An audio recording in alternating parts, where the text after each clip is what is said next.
So you've been working your little hiney off and saving all those pennies to hopefully put enough away to finally realize your American dream and purchase your first home.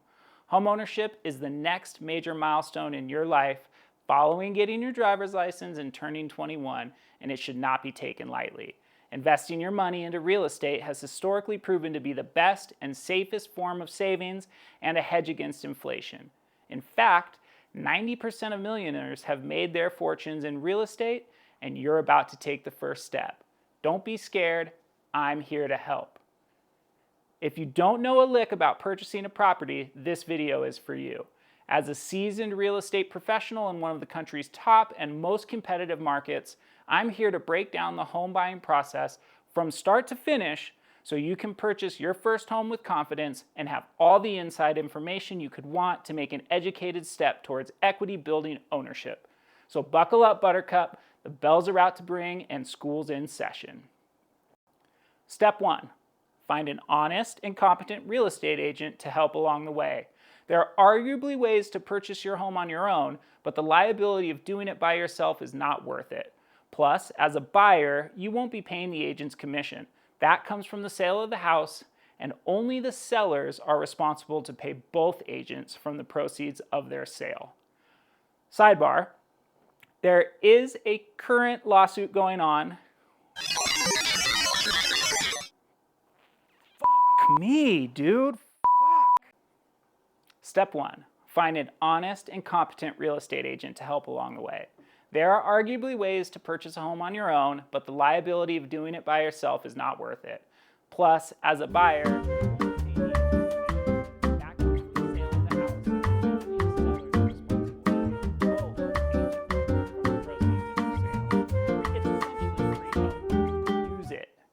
an agent will have access to the local MLS where all the for sale homes are listed and the local expertise to make sure you're getting a fair deal, and they will be there to negotiate on your behalf. As with any industry though, there are good and bad agents out there, so do your research and find someone you feel comfortable with. Real estate agents kind of get a bad rap, but they perform an essential service and will make the entire process that much more enjoyable. Trust me, you do not want to be on the phone as much as your agent surely will be. Let them do the work for you. Step 2. Let your agent know exactly what you're looking for and a price range you can manage, and they'll start building a list of available homes in your area. While they find your future home, they'll be able to suggest some mortgage lenders that they like working with. A mortgage lender will be able to determine what your price range will max out at and can start putting together a pre-approval letter for you, which will become important when you decide to make your first offer on a home. Once you know your max budget and have a list of available homes to look at, let your agent know your availability and they'll start scheduling showings or tours of the houses you want to see.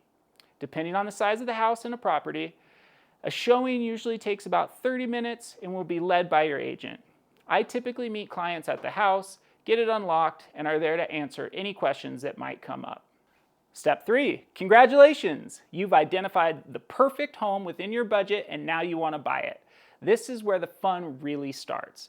Based on price, location, popularity of the property, and a number of other factors, your agent will help you determine a competitive offer to make on the property. A good offer is one that makes both parties feel like they're getting a good deal. And in a competitive market, the way the offer is structured could be the difference between getting it accepted or refused. So your agent did their job well and your offer was accepted. Let's go through exactly what that looks like. The offer will be written up on a form like a buy-sell agreement. Every state has different forms, but they're all essentially the same. They're typically about 10 pages long and contain a ton of words and numbers, all designed to clearly state the specifics of the deal and protect both sides from any future litigation. The most important being the price you agree to pay, the amount you'll put down in earnest money, and the contingencies, or outs, and the day you want the sale to actually go through and ownership to transfer. Let's start with the purchase price. It's relatively self-explanatory. This is the price you agree to pay for the property as long as all the conditions of the contract are met. This number will also include what's called earnest money. Earnest money is an amount you and your agent decide to leave in a special account typically with the title company, as a down payment to show the seller you are serious and truly want to buy the property. We typically see earnest money amounts around 1% of the purchase price, but this number can change depending on the market and how appealing you want your offer to be. In essence, this money will be applied to the purchase of your home upon closing, but could also be forfeited over to the seller if you as the buyer don't perform your side of the contract. That's why it can be an effective tool in making a desirable offer. You're essentially telling the seller, I want your property so bad, I'm willing to risk losing X amount of money if I don't go through with the purchase. I've never lost a client's earnest money before. A good agent will always make sure it either gets applied to the purchase of your home or ends up back in your account. This will be a cash amount that you will be required to provide within 3 days of the contract being accepted. Next, you'll provide the source of the funds for purchasing the home. You need to let the seller know if you plan on using a loan or you'll be paying cash. And with loans, you tell them what type of loan you'll be using, and this is something your mortgage broker will help you to determine. If you're a first-time home buyer or active or retired military, there are a lot of cool loan options out there. Let's assume you're going with a conventional loan. Most homes are purchased with a standard loan from a local or nationwide lender. Your mortgage lender will have put together that pre-approval letter for you, stating that in fact you are able to get the money for the purchase and you'll be provide that to the seller. Some agents like to provide the pre-approval early and with their not yet accepted offer to alleviate any apprehension on the seller's part. On the selling side, a strong offer is one that seems like it's serious and going to make it to the finish line. The next important item is the closing date. This is the date money will be traded for the home. This date is designed to give you enough time to go through all your checks and balances, fulfill all your contingencies, allow you to really examine the property, secure your funds and insurance, and satisfy any other requirements of the contract before purchase. As with anything, these can be moved and negotiated if both parties agree, but from a seller's perspective, the less amount of time you need, the faster they can get paid, the better. Closing dates can be an effective negotiating tool when getting your offer accepted. A typical timeline is about 4 to 8 weeks after the offer is accepted. Competitive markets can see shorter dates, while larger, more expensive homes can see longer dates. The next important piece to your offer is the contingencies. In their simplest form, these are ways for you to get out of the contract without having to forfeit your earnest money. The 3 most important contingencies are inspection, financing, and insurance. With your inspection contingency, you or your agent will schedule a local home inspector to thoroughly examine the home and provide a detailed report of their findings. The inspection contingency and its date are written so that if you find anything you don't like about the house and aren't willing to ask to be fixed, you're able to cancel the contract without losing your earnest money. Appraisal and insurance contingencies work in a very similar way. Each contingency is assigned a date which is clearly written on the buy-sell, and you as the buyer are required to resolve and satisfy these contingencies but for that date. Your financing contingency is written to protect you if something unfortunately happens with your financing and you are not able to secure your loan. And same for your insurance. If you're not able to procure insurance on the property, this contingency will get you out of the contract without losing your earnest money. This is why cash offers are so appealing to sellers. A cash offer won't require a financing contingency, and you really want to make an appealing offer and are somewhat of a gambler, you can start waiving contingencies like your inspection. We saw a lot of this in 2021 and 22. I would never suggest to waive an inspection. As a buyer, you want as many outs as possible. That's where the experience of your agent comes in. You want to be as protected as possible while still drafting an offer a seller would consider accepting. So with your accepted offer and closing 6 weeks away, the work for your agent really begins. The first thing they'll do is contact your title company and get them working on a title report for the property and schedule a time and date for the closing.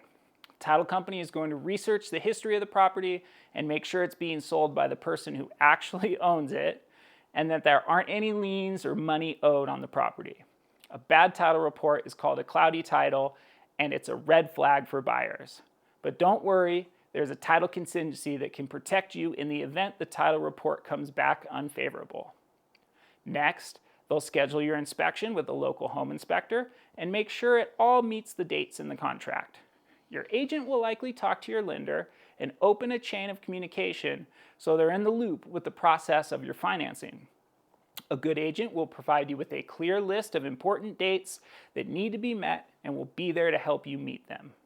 With the lender working on your financing, the inspection scheduled, and the title work in progress, you can sit back for a bit and start envisioning your new life of home ownership.